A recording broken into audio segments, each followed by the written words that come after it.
Calligraphy का जो अंतर है सुलेख और कैलीग्राफी में, वो सिर्फ ये है कि सुलेख एक व्यवस्थित क्रम में लिखा जाता है, जबकि कैलीग्राफी एक खुला खुला एक घेरे के अंदर नहीं बल्कि एक खुले रूप में उसकी प्रस्तुति करी जाती है। तो कैलीग्राफी का जो वैश्विक इतिहास हम देखते हैं तो उसका इतिहास ये है कि जो मनुष्य, जो हम इंसान हैं, तो जब हम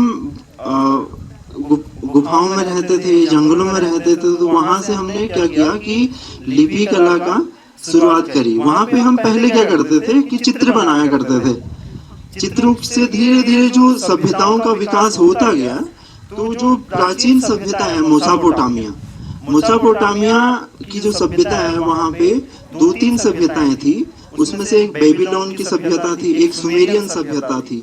तो सुमेरियन सभ्यता के जो लोग थे, जो हमारे पूर्वज थे, तो उन्होंने वहां से हमें जो साक्ष्य मिलते हैं, उन्होंने वहां से लिपि कला का विकास किया।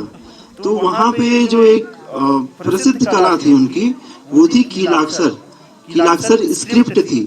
तो उस लिपि में उन लोगों ने अपने विचारों को, अपनी ज्ञान संपदा को एकत्रित किया, आगे बढ़ाया।